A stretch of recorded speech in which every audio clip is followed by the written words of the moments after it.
Good morning.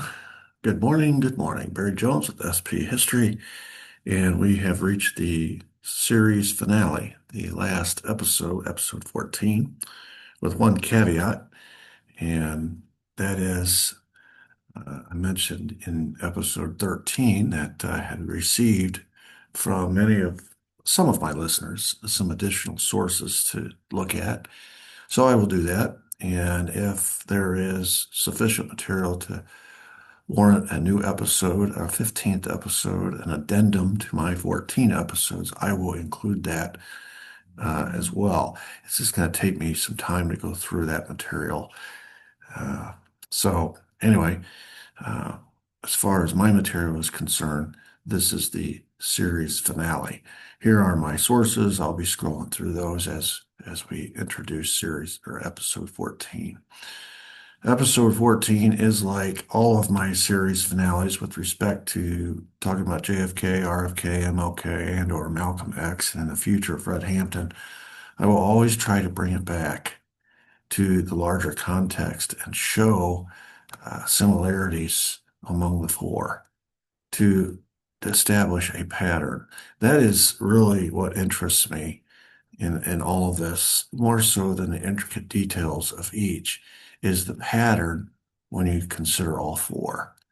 Because to me, that indicates uh, it's if you take them all separately, individually, it's easier to uh, be bumfoozled by the government into thinking that the patsies were responsible for each of the assassinations. They were all uniquely uh, motivated, and each has a unique set of circumstances. They're all different. If they can get you compartmentalized in your thinking like that, you won't ever see the patterns, you won't see the connective tissues, and you won't realize the larger uh, game that's being played. So that's what I'm trying to do in episode 14 is bring it back, show the commonalities between the four or among the four, and how the methods were so similar. And they all lead back to, in these four cases in particular, we haven't got to Fred Hampton yet, but in these four cases, they all lead back to two agencies, the CIA and the FBI, which now you're forced to deal with uh, the realization that our government is in the business of killing people. And when you accept that, or when that dawns on you and you begin to realize that, it changes your view of the government, obviously, from a benefactor type or entity to more of a malevolent entity.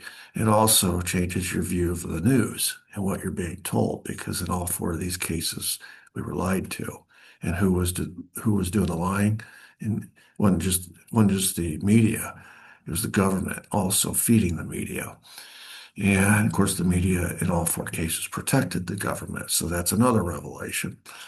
And then you start to, once you realize that, you realize, okay, the government is hiding and lying, hiding things and lying to us and actively fighting people who are trying to get the truth, calling them conspiracy theorists. Uh, a countless number of people lost their lives in suspicious manners trying to get to the truth, trying to tell what they saw. Uh, Literally fighting against the release of documents for 60 years, et cetera, et cetera. So it really changes your whole view of Washington, D.C. It really does. And, you grow up with this Americentrist point of view, which is America's good, everybody else is evil. That changes. And you realize everybody's human, and there's bad in all of us, there's good in all of us. And that includes nation states. Uh, you start to realize that people in history that have been misjudged or worse, uh, perverted, or by the history's perspective, or uh, you know slandered, like Lee Harvey Oswald, for example. You start to realize that history isn't as cut and dried as sometimes the textbooks try to make it out to be. Anyway, it changes your whole worldview, is my point. It just, I don't believe anything I see on the news anymore. I don't take anything at face value. I always assume now. I guess you would say I'm cynical. I just assume I'm being lied to. And the next step for me is to try to figure out the angle of the person who's feeding me that lie, where it's coming from, what their perspective is, what their angle is, what their motive is, what they're trying to hide. And I kind of come at the news now backwards. For example, I'll give you a good example. When I heard this last summer, I guess this is almost a year ago now, that uh, candidate Trump had been fired upon out in Butler, Pennsylvania. And there was an assassination attempt. And then I saw it quickly thereafter on the news.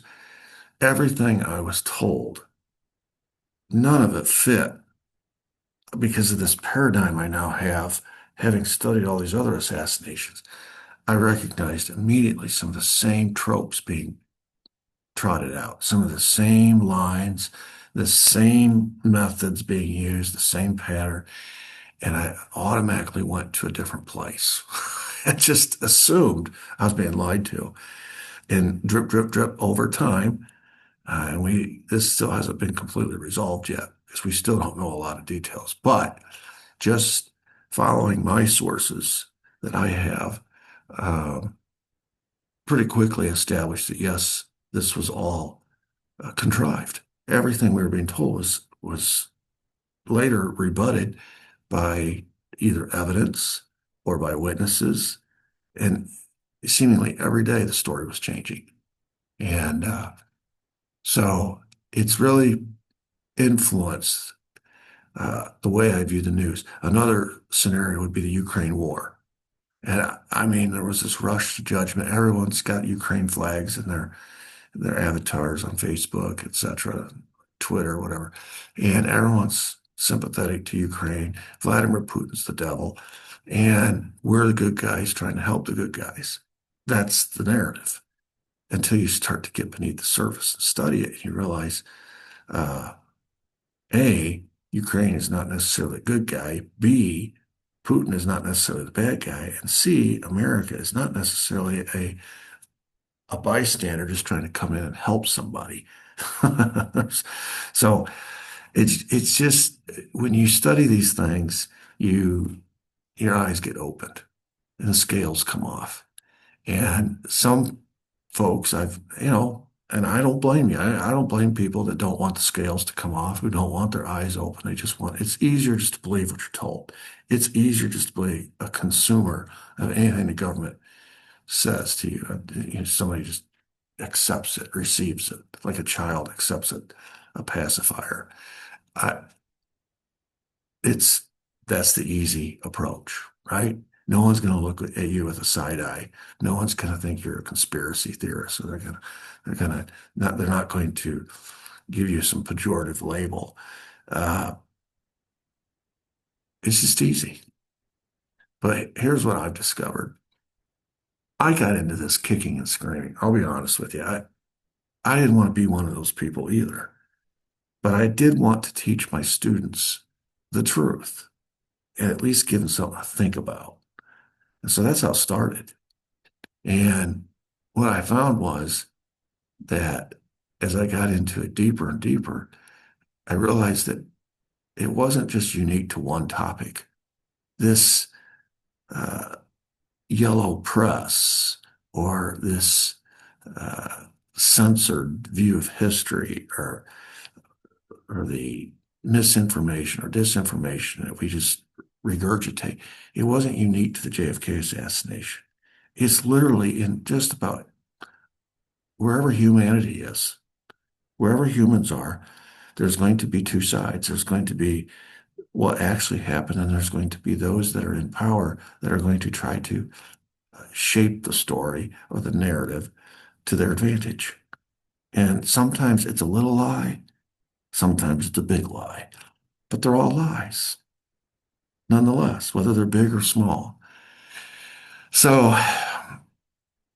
it kind of got to be a joke in my classroom. We would go over the historical perspective of what happened, let's say the Spanish-American War. We'd tell the story, cover the standard the way the state wants you to cover it. And then I'd have a day at the end of each unit where I'd say, okay, let's talk about what really happened. And you guys compare and contrast, you make up your own mind. Here's a different view. And they'd come in for class that day. Oh no, here comes it's conspiracy hour 101, or they'd poke, but they liked it. They enjoyed it. And it gave them some sense of balance, I think, about looking at history. And it certainly alerted them to the fact that the first story is often the wrong story. Anyway, it's a long introduction to for episode 14, where we're going to try to draw some comparison contrast between these four to establish a larger pattern. Or maybe there's not a pattern. Let's just see. First of all, when you compare all four of these guys, you have to understand that they all were fighting for something. And they're very public figures. JFK had taken on the civil rights issue by 63. In fact, when he proposed what later became the 64 Civil Rights Law, he called it, quote, the moral issue of our time. This is a Democrat. And that was not well received within the Democrat Party, especially in the South. So he's fighting for equality and justice. He's making his second term about that. That 64 Civil Rights Law was going to be his crowning achievement. Ended up being LBJ's, and then he's fighting for peace. He's made it known by 63, we're not going to fight a war in Cuba. He's already pulled out and said we're not going to fight a war in Laos. And now he's saying we're not going to fight a war in Vietnam. And he's trying to make peace with the Soviets by signing a nuclear arms treaty, right? Testing embargo or testing freeze. And he's trying to compromise or cooperate with the Soviets on the space program. And everywhere you look, peace is breaking out. And that's JFK's, he gave that very famous peace speech at Washington University. And I mean, it's just, that's what he wanted his legacy to be. And he was surrounded by war hawks.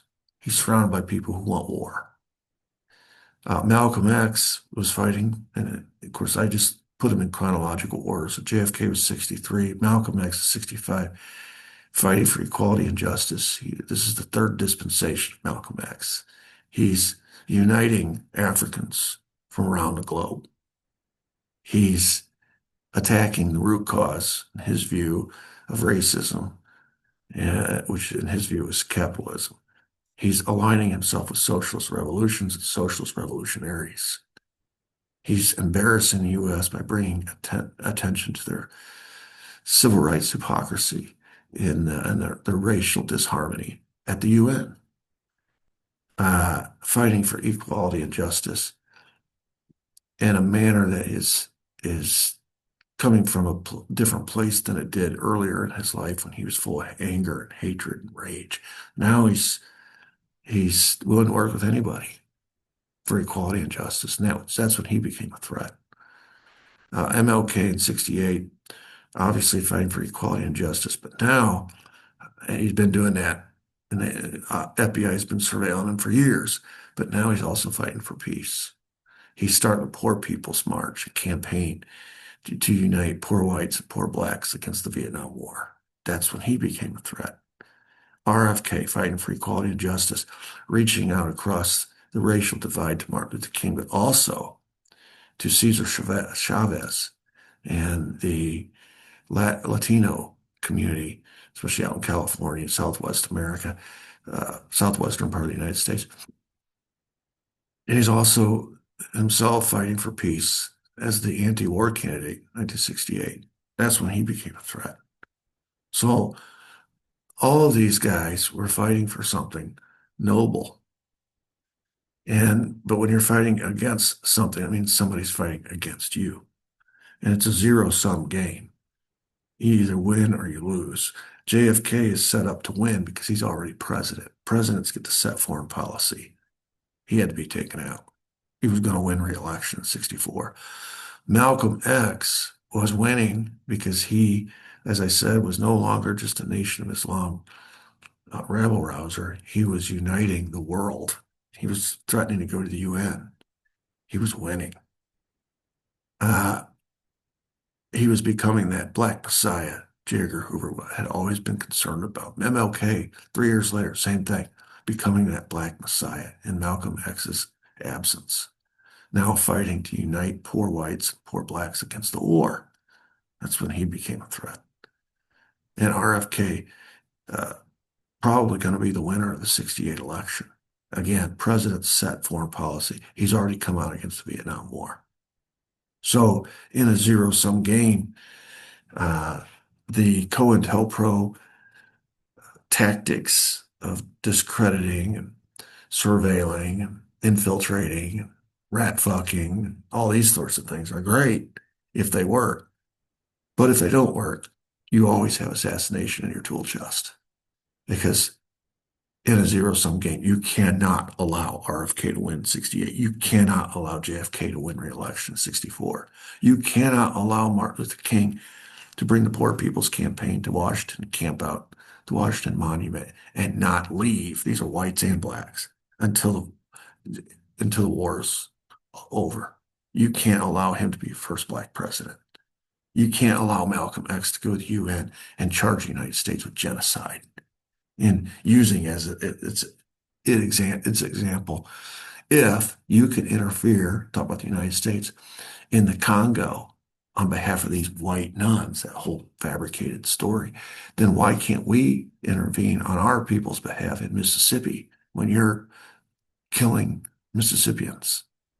You know, so boy, you can really see where these guys would be threatening to the establishments. JFK obviously is a threat to the war lobby, as is RFK, both Kennedys. Malcolm X is a black messiah, as is MLK.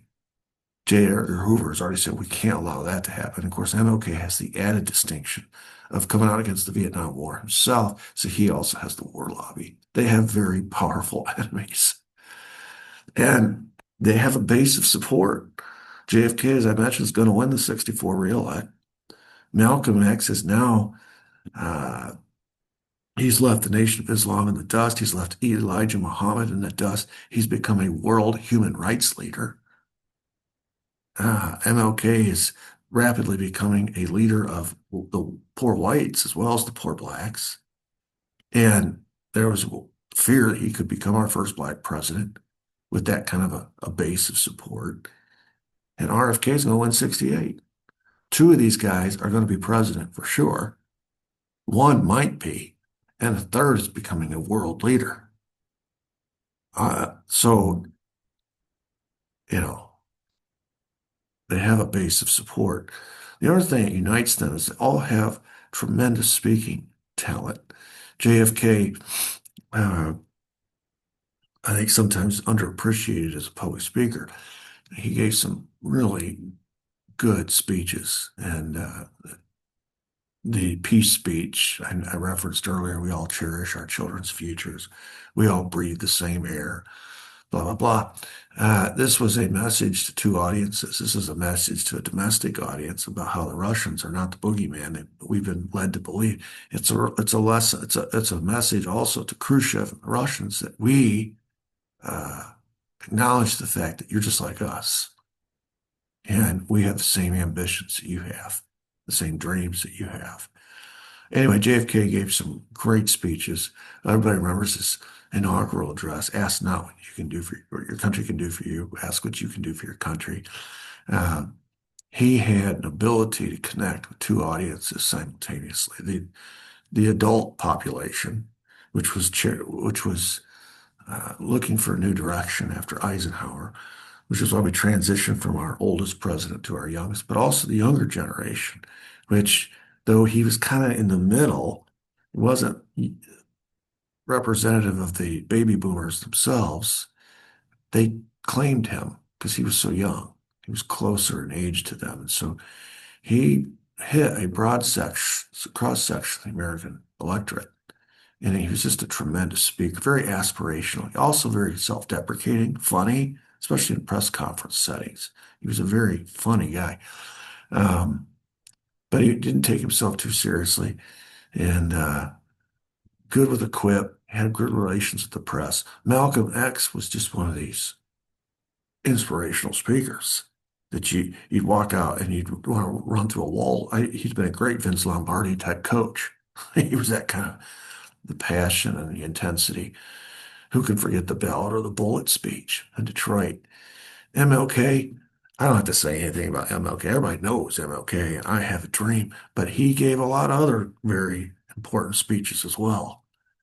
And, he comes from that Southern Baptist preacher background, and a lot of his speeches had the cadence of a minister delivering his message. He also drew on a lot of biblical themes. Mine eyes have seen the glory of the coming of the Lord. Talk about, I have a dream. I've been to the mountaintop like Moses. I've looked out over and I've seen the future, the promised land. I may not get there with you, yeah, but what a tremendous speaker. I would take time in my class, oftentimes just to play that speech when we got to that period of time, and I'd turn the lights out. I just play it on the big screen. And students, yeah, it's kind of interesting. Uh, when I first started teaching, the technology wasn't quite what it is today. And you had a little screen, and the sound wasn't real good. But kids were just enamored by anything on a screen, so they just stare at it. But then phones came into the world, and everyone had a phone. And the screen really didn't hold the same allure anymore. They all had their own screen. And I was always teaching in schools that allowed phones. And so you're competing with their phones. And so later in my teaching career, I put it up on the big screen and I would encourage them to watch it and put their phones down. About half of them will listen, the other half continue to play with their phones. But about halfway through the speech, you start watching. I would start counting heads. About half of them started out watching and listening. And then about get to halfway into the speech, about three-quarters of them are watching and listening. By the end, everybody's watching and listening. Martin Luther King had, I can vouch for this. Teaching juniors U.S. history is a tough audience. Martin Luther King, I keep calling him Malcolm. Martin Luther King, back in 1963, when he gave that speech, and it was still effective in getting all of my students' attentions via a screen in 2024. So I know how hard that is.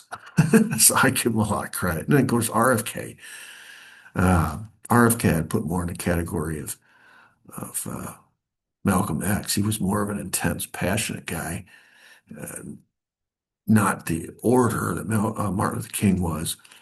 But one of his most effective speeches was off the cuff. Just like Martin Luther King's speech, I Have a Dream, was kind of off the cuff. RFK's speech after Martin Luther King was assassinated, he was in Indianapolis. He announced to his audience the assassination of Martin Luther King, and he went into a reflective speech, reflective mode in his speech. He was just talking, trying to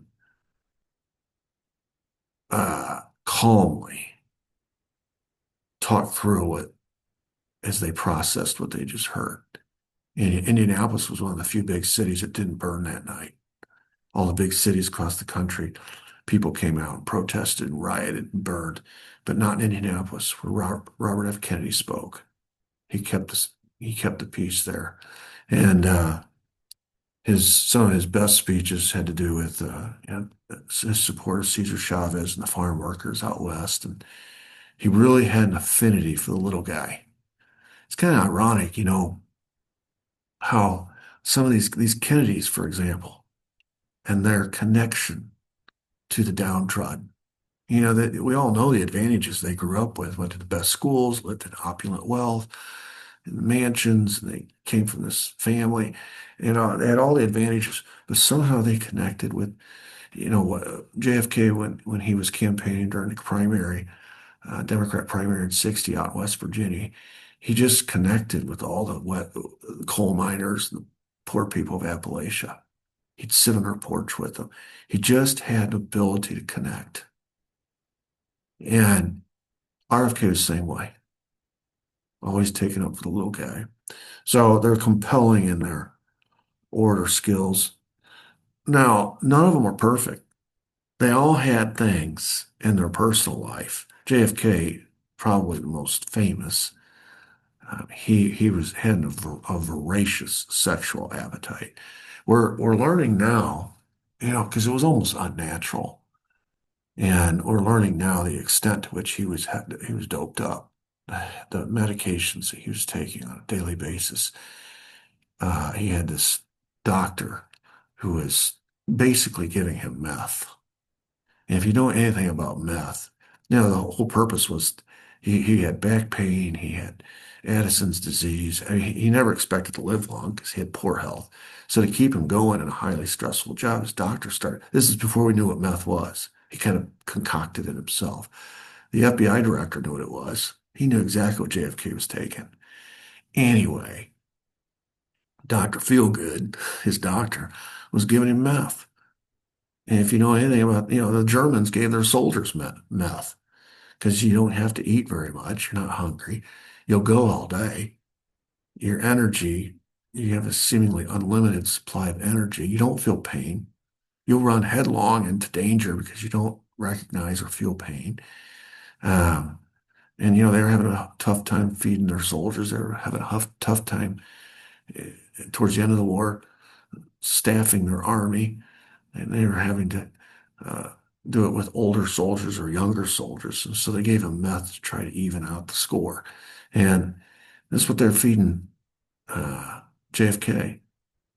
So I think some of that sexual appetite was a result of the heavily medicated state he was in constantly.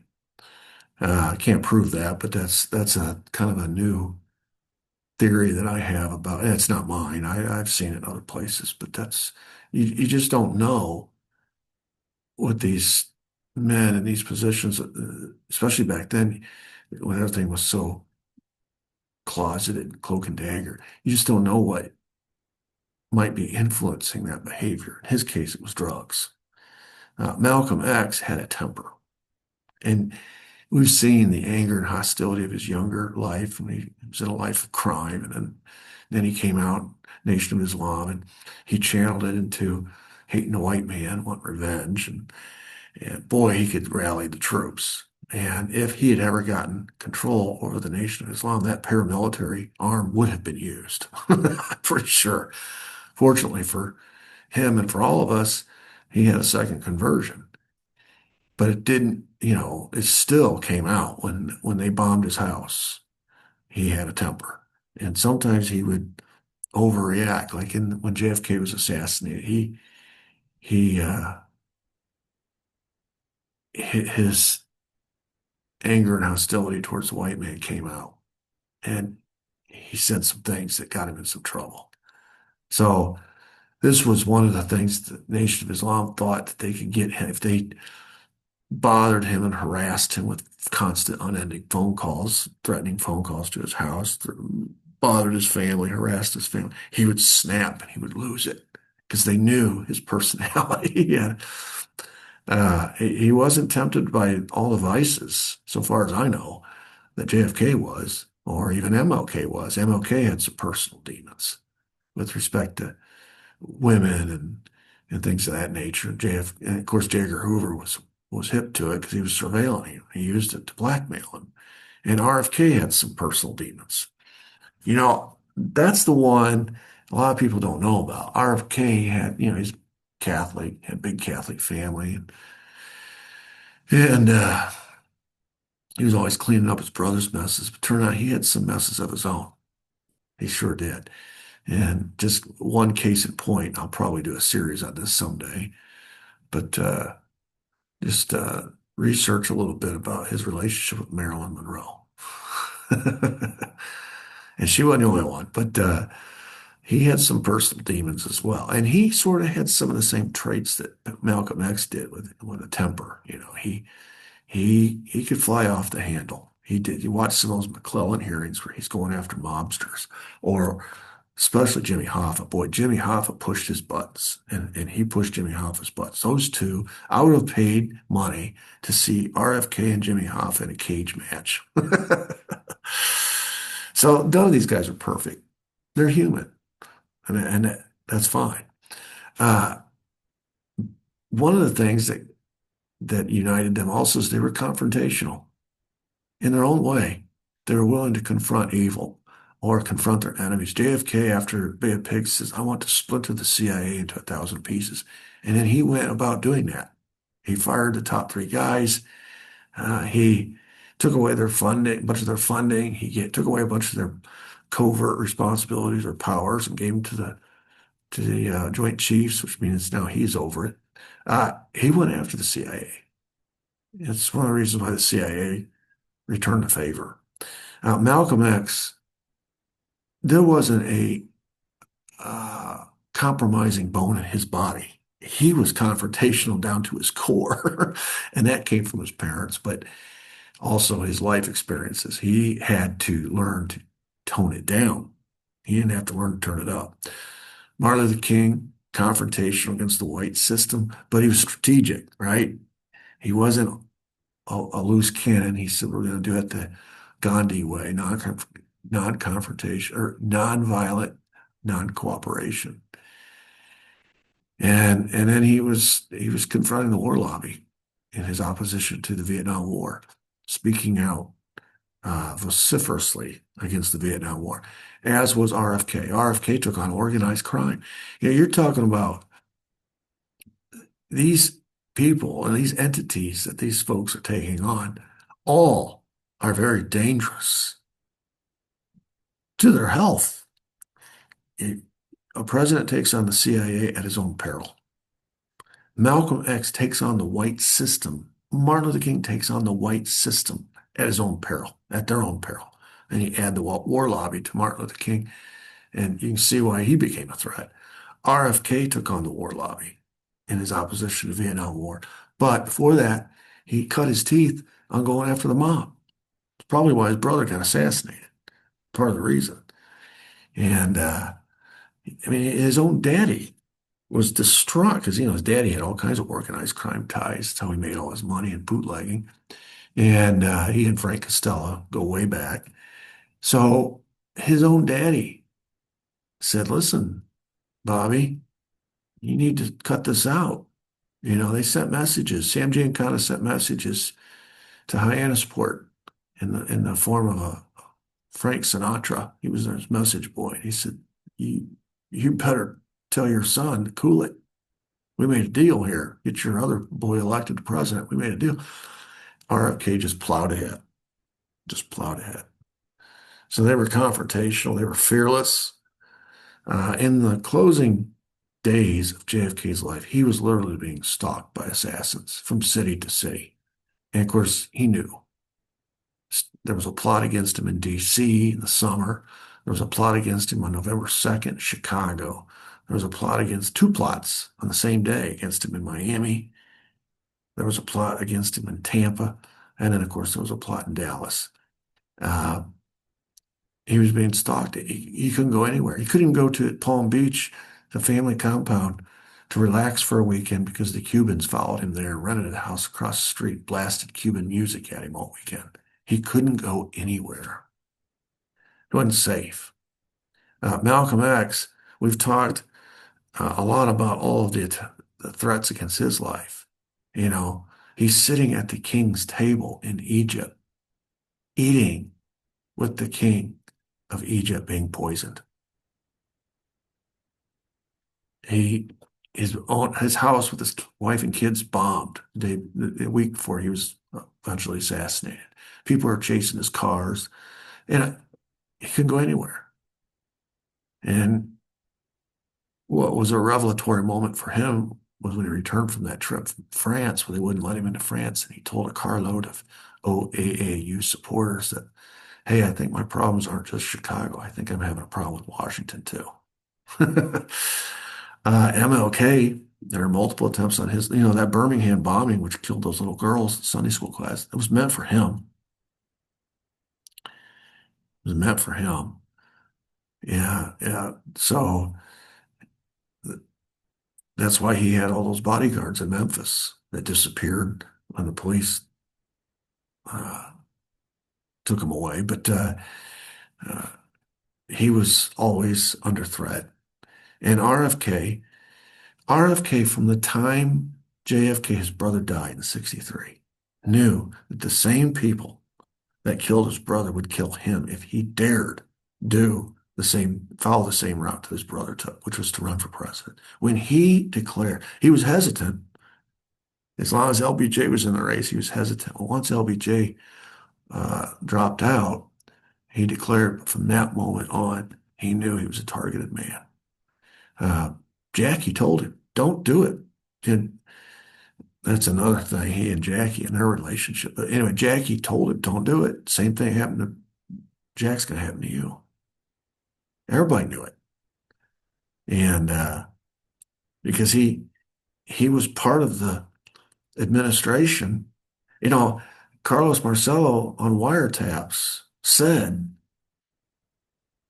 the guy that's really caused us all the problems, RFK, this back in 60, 61, 62, 63. But if you cut off the tail, the dog will continue to bite you. If you cut off the head, the dog ceases to be a problem. So they made the choice to kill JFK, knowing that RFK's power came from JFK. If you take JFK out, you're essentially taking two birds out with one stone, which is what they did. But then when RFK runs for president, it looks like he's going to win. Okay, we'll deal with him then. But it didn't stop any of them. That's what I mean by fearless. JFK continued. He went to Texas. He went to Dallas, knowing it's the most hostile city in America towards me. They hate me. Gets off the plane, there's posters all over town, wanted, like he had committed treason. Uh, all the John Birch Society. He knew he was going right into the pit of hell, basically, at least as far as he was concerned. Politically, for him, Dallas was going to be dicey. He went anyway.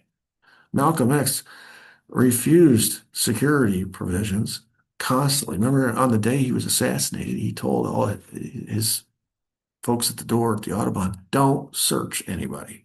Just let everybody in. And he stood in front of a crowd that hadn't been searched.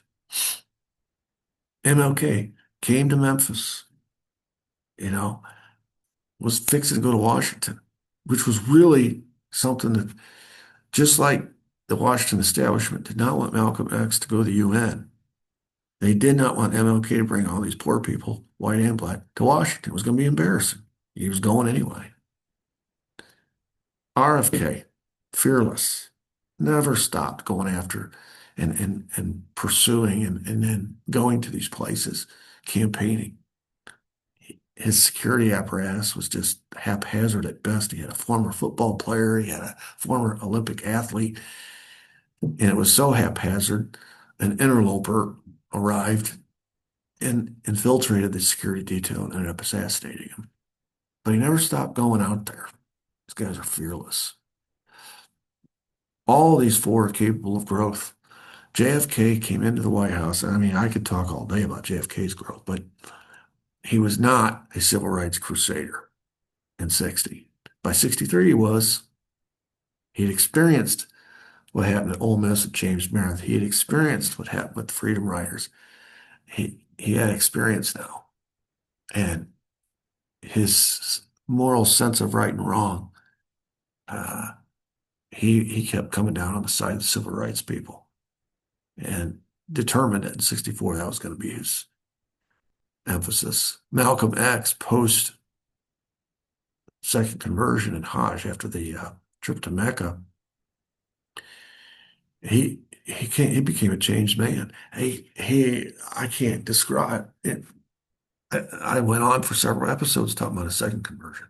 All the things that he uh, stood for, stood against prior, he pretty much, I mean, like for example, with Martin Luther King, he ridiculed Martin Luther King prior to his second conversion, made fun of him, scorned him, just didn't want anything to do with him. After a second conversion, he starts reaching out and saying, I'm here to help you. How can I help you?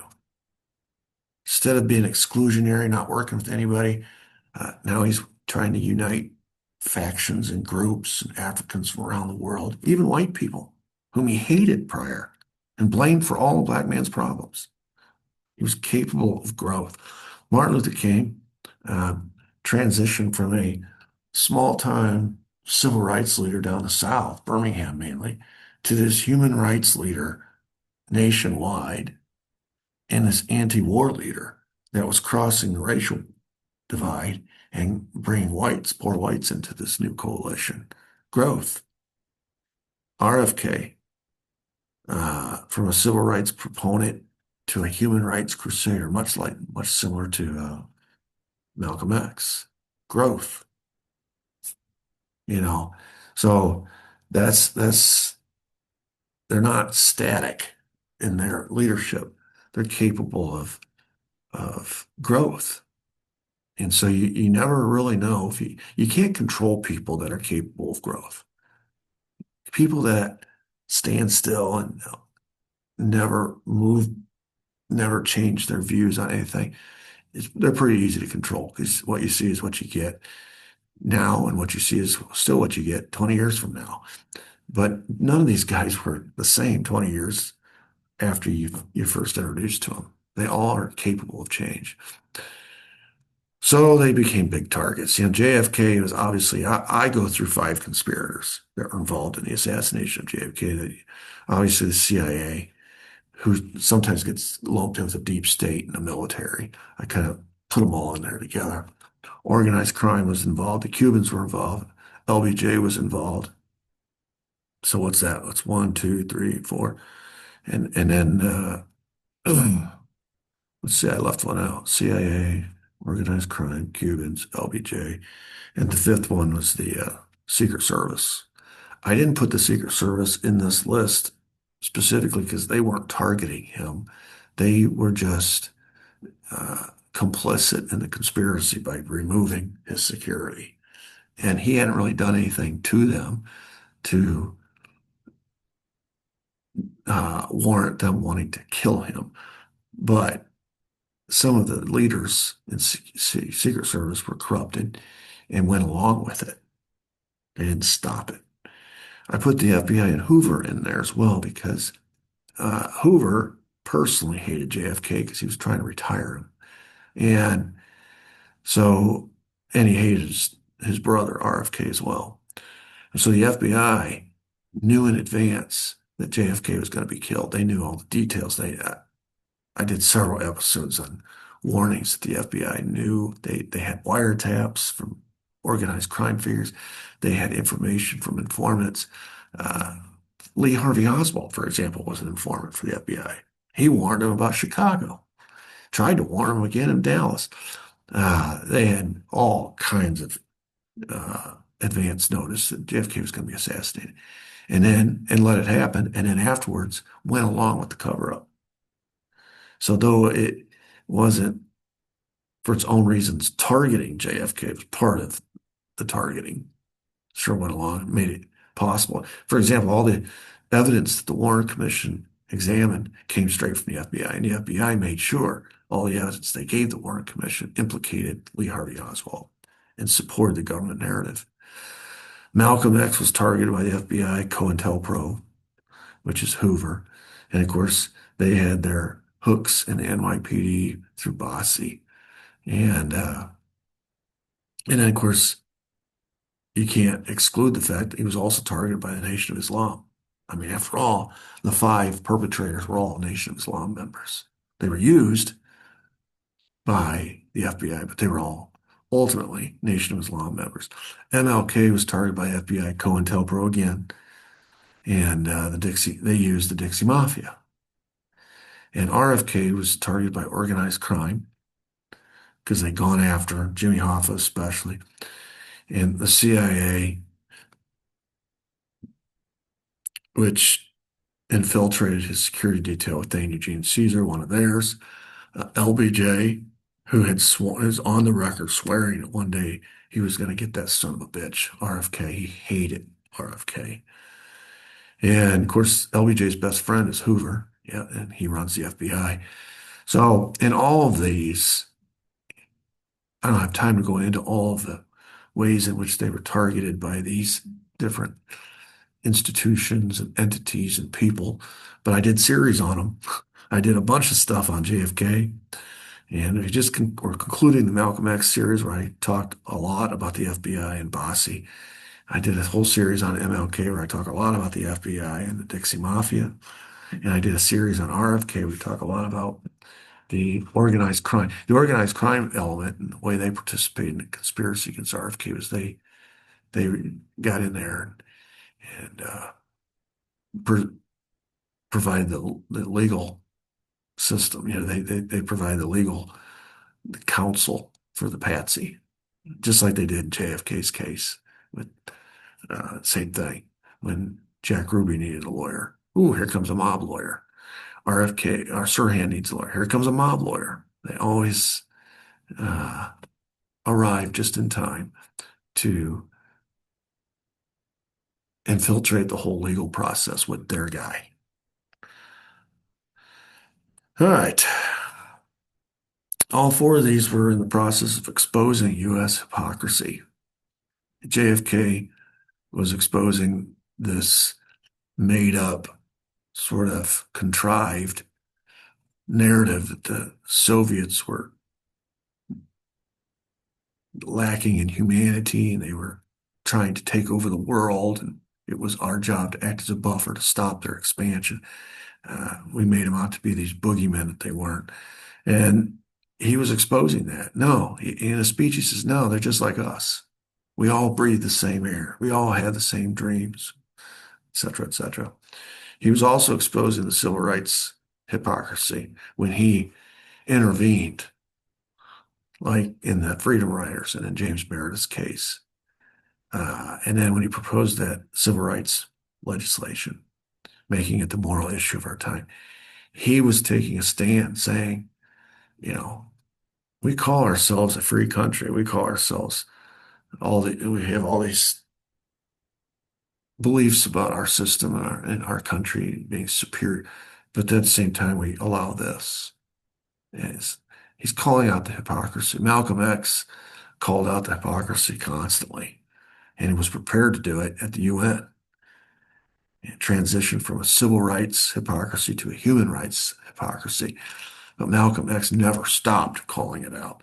Martin Luther King, same thing. Add in the Vietnam aspect, as is the same with RFK. Both of them called out the hypocrisy of fighting a war 9,000 miles away that wasn't our war. It's a civil war, and forcing all these poor people to go fight it for the rich people. And MLK obviously fought for human rights, exposed, boy, probably nobody exposed the hypocrisy of American civil rights hypocrisy more than Martin Luther King when he would take women and children and march peacefully across a bridge through town. And on camera, front pages of the newspapers, you'd see the next day pictures of white police officers beating these kids, these unarmed marchers, beating the women and children and the adult men, hosing them down, uh, unleashing dogs against them. That really showed the hypocrisy and brought in a bunch of sympathy and gave moral superiority to their cause. So MLK was really good at seeking out and finding the high road. All four of these were infiltrated. JFK, the assassin who killed him from the uh, grassy knoll behind the picket fence, was a CIA officer named Roscoe White, who had infiltrated the month before in October, Dallas Police Department, and was on a grassy knoll in his uniform behind the picket fence, according to multiple witnesses who saw him, identified him by name immediately after the shooting. But because he was in a police uniform, no one questioned it. He was an infiltrator. Malcolm X, his bodyguard, Gene Roberts, was an FBI informant. And of course, we found out that on the day he was assassinated, Uh, there were at least two FBI agents there in the crowd and nine FBI informants or bossy informants. He's infiltrated. MLK, Frank Holloman, was an FBI guy who infiltrated the Memphis Fire and Police. He was placed there and basically J. Edgar Hoover's proxy in Memphis. Merrill McCullough was the FBI informant who was in Memphis police and first on the scene and first to point out that the shooting came from the flop house. Pretty soon everybody else followed suit. Reverend Billy Kyles was the FBI informant, allegedly. He never confessed to it, but allegedly, who steered Martin Luther King out onto that balcony. Instead of taking him the back way like they normally did, he steered him out to the balcony after they were advised that the five-man security team had been cleared. MLK was infiltrated. RFK, Dane Eugene Caesar, was the CIA implant into the security detail that literally led RFK to his death and shot him from behind the ear. Shot him four times, hit him three, killed him. That was his second security detail working for RFK. All four of them had their security stripped. JFK, the Secret Service, my God, go back and watch some of my episodes on the Secret Service, the lengths to which the Secret Service went to strip away all their security so as to replace basically the entire White House detail, the experienced White House detail, with an inexperienced White House detail, new recruits, right? And to put people in pivotal positions that could make sure that once the shooting started, JFK was indeed killed. Instead of driving the limo away, we're going to hit the brakes. Instead of jumping over the seat, covering up the president's head, president's body after the first shot, we're going to sit there and not move. Instead of the follow-up car having anybody jump out, come to the president's defense, they're going to be told to stand down. I mean, you go on and on and on and on. Security stripping was a huge part of what happened in Dallas.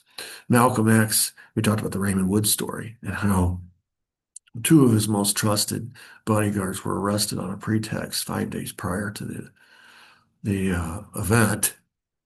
So they were sitting in a jail cell on the day that Malcolm X was shot. Totally made up. Raymond Wood was the police officer who ran, on behalf of Boss, he ran the whole thing. So he confessed to it later. MLK had a six-man security team. It was all recalled to Memphis PD headquarters. One of them had to be arrested and hauled away prior to Billy Kyles leading him out to that balcony.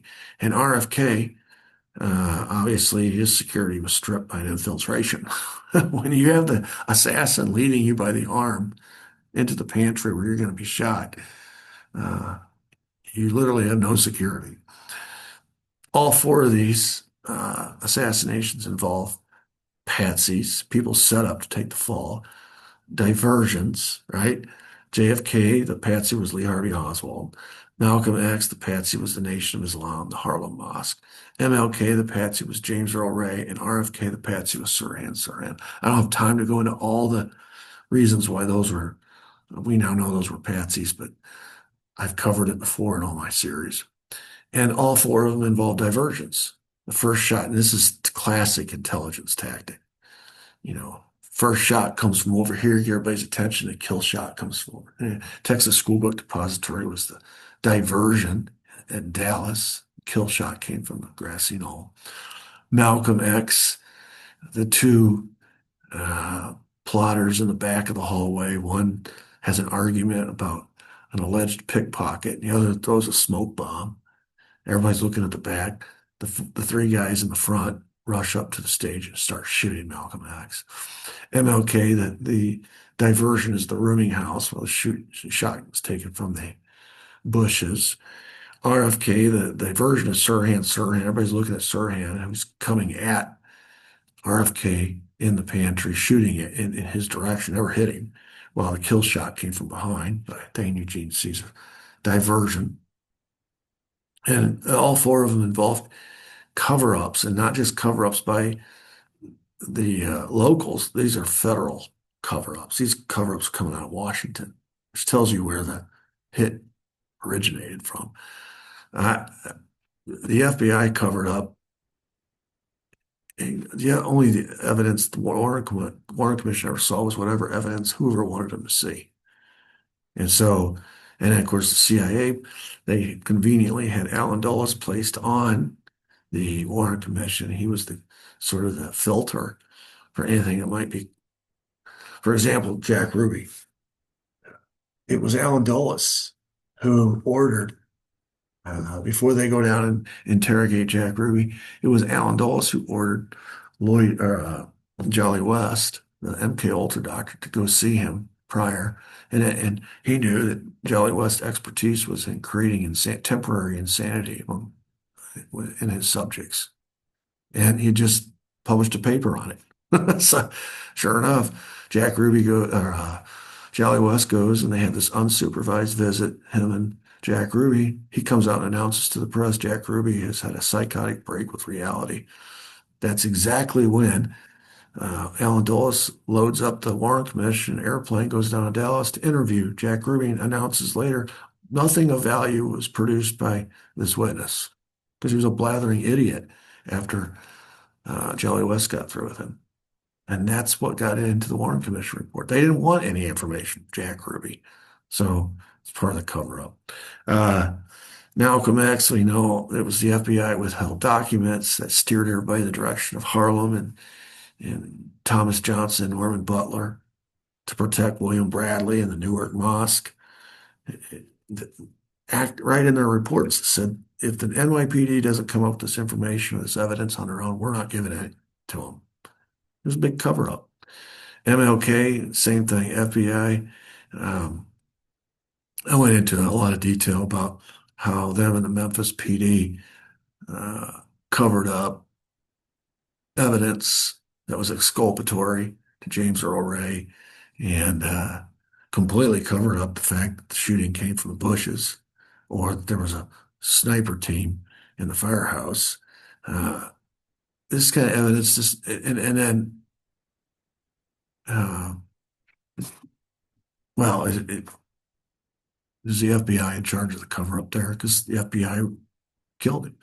And of course, RFK is CIA and the LAPD. The CIA, first of all, infiltrated the security detail to kill him, and then they infiltrated the LAPD with their guys, and they were the ones put in charge of the investigation.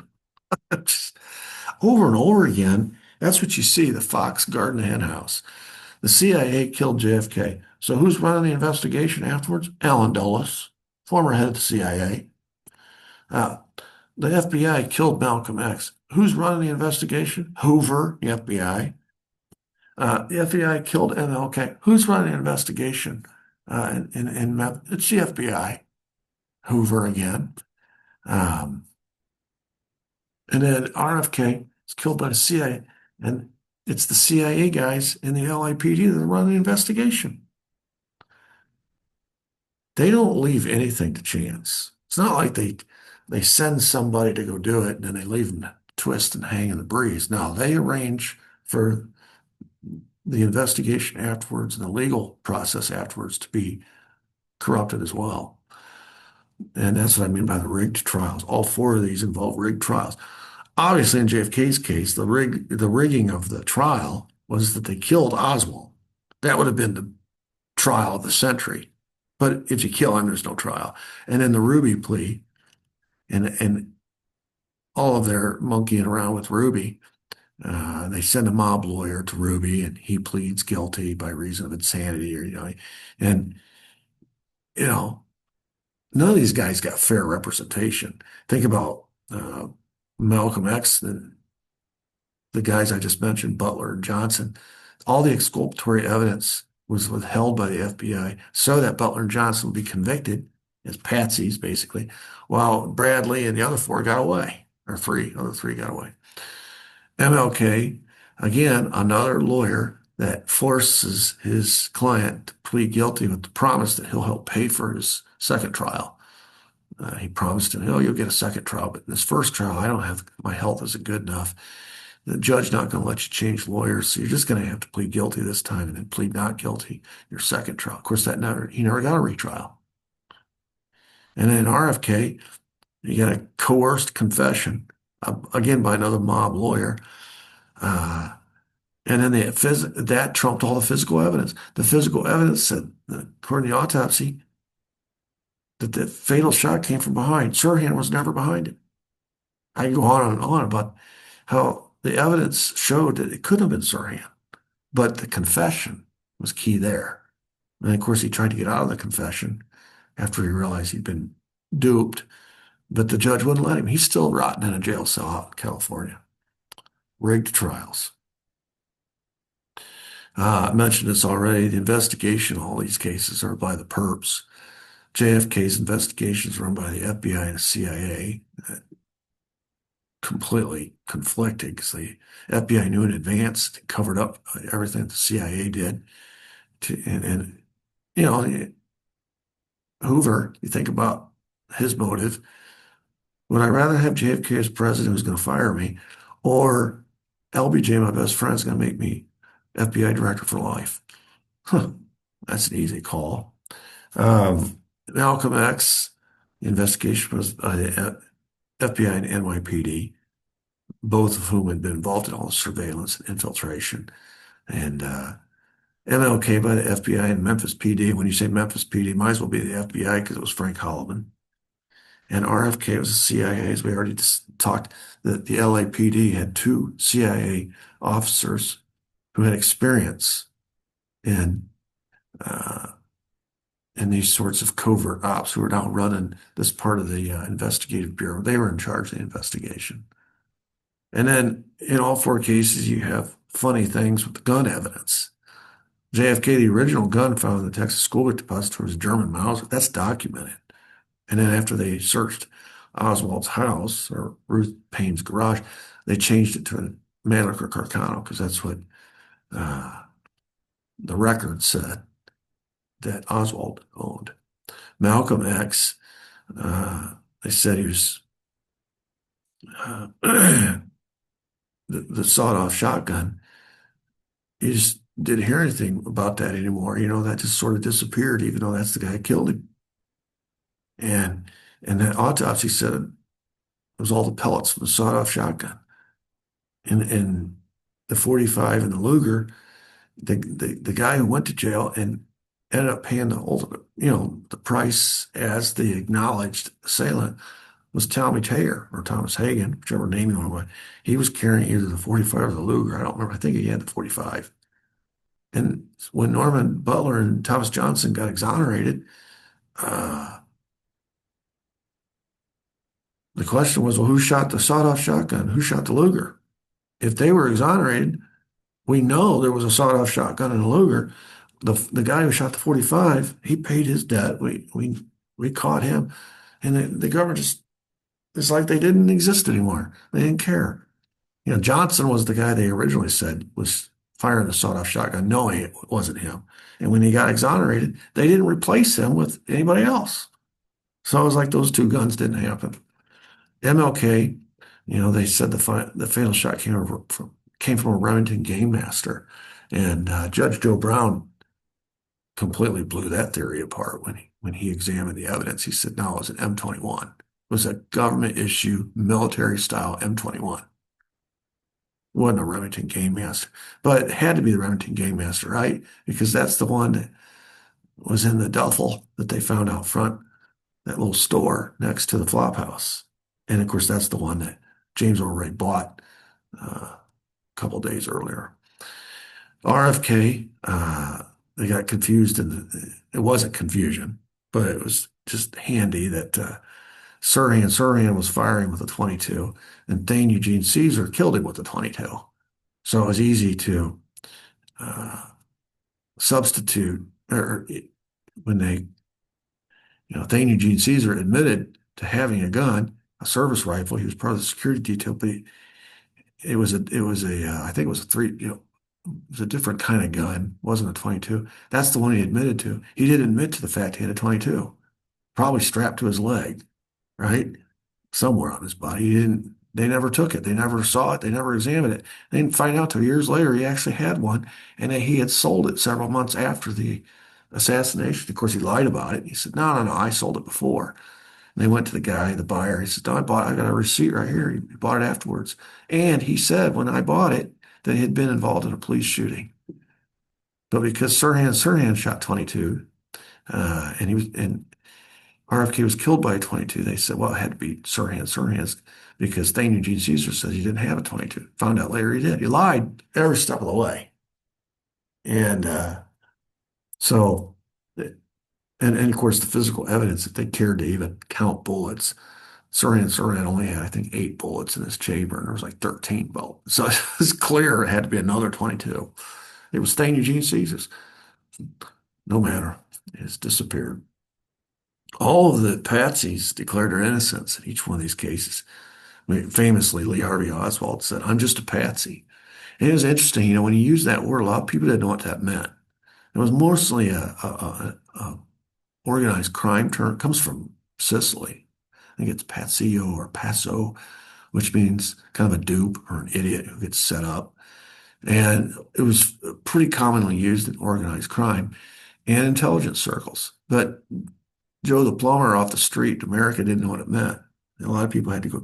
It sort of indicated Lee Harvey Oswald's connections. To use that term, he had connections to both organized crime and intelligence, which of course he did. That's why he used the term. That was a big clue. Malcolm X, the assailant who was caught, Hagen/Hayer, said Butler and Johnson didn't do it. They weren't involved. Of course, Butler and Johnson said they didn't do it. None of the Nation of Islam guards, or not Nation of Islam, the OAAU guards at the door protecting Malcolm X saw Butler and Johnson even enter. They came to their defense. They said they both had alibis. They were railroaded into jail in order to be the diversion so no one would look at the Newark Mosque or William Bradley. MLK, James Earl Ray, claimed he was framed to the day he died.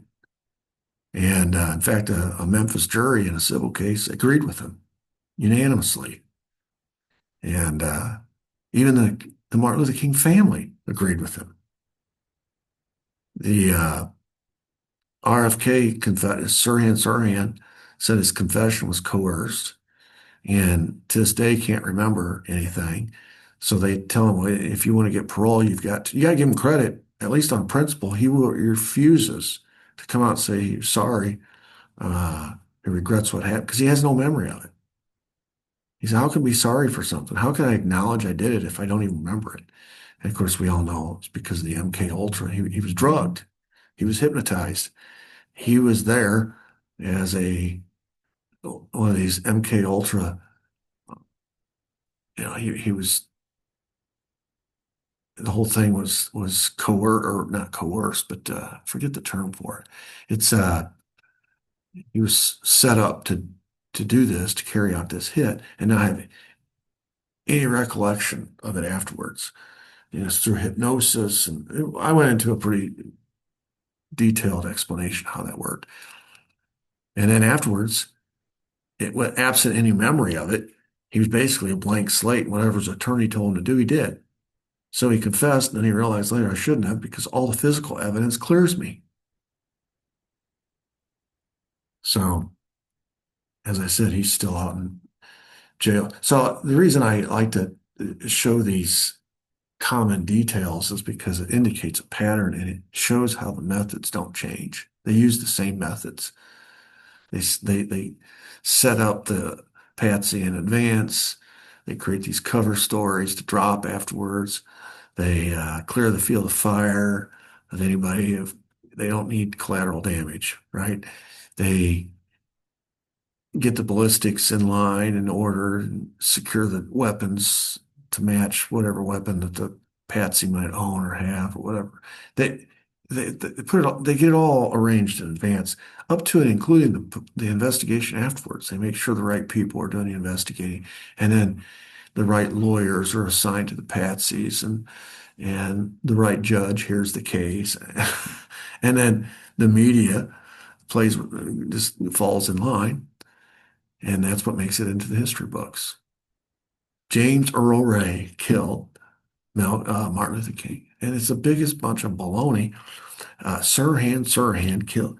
And they go on, well, it's because he was a Palestinian and he didn't like the pro-Jewish stance of RFK. Had nothing to do with it.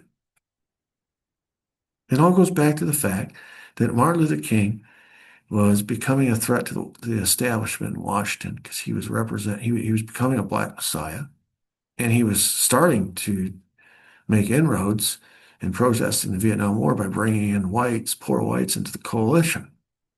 Malcolm X was targeted by COINTELPRO and the FBI for the same reason. He was becoming a black messiah. He was gathering this coalition against the genocidal practices of the United States. JFK, anti-war. RFK, anti-war. Okay, we got to take these guys out before they cause too much damage. And we got to make up these contrived motives and reasons and set up these patsies to take the fall. It's the same MO every time. So I'll be interested to see if it's the same O with Fred Hampton. Pretty sure it is, but I'm going to go into it with an open mind, and then we'll just see what we see. All right, that concludes the series on Malcolm X. I hope you enjoyed that. And as I said, there may be a 15th episode. Just keep an eye out for that. I do these episodes weeks in advance before I post them to give me some lead time in case I need to add something to the end. So if a 15th episode appears, you know that I found enough information in the additional material, resource material sent to me by you folks that it warranted another episode. If you don't see a 15th episode, you know that I've moved on to the next topic, which I haven't decided. I think I'm going to be looking at, doing a couple, this will be a short one, but a couple of episodes on the New Orleans walking tour that I did and going through all the pictures that I took of these different sites and just kind of take my listeners on the same tour that I gave the live in-person participants. And it's pretty interesting. And of course, you'd be getting the, up-to-date pictures of those sites, how they look today. It's pretty interesting. New Orleans is a fascinating town. I'm going to be looking in the future at Dr. Ochsner. That's going to be a serious topic. Fred Hampton is going to be a serious topic. Got several ideas into the future. So anyway, until then, until next time, hope everybody has a great weekend. God bless.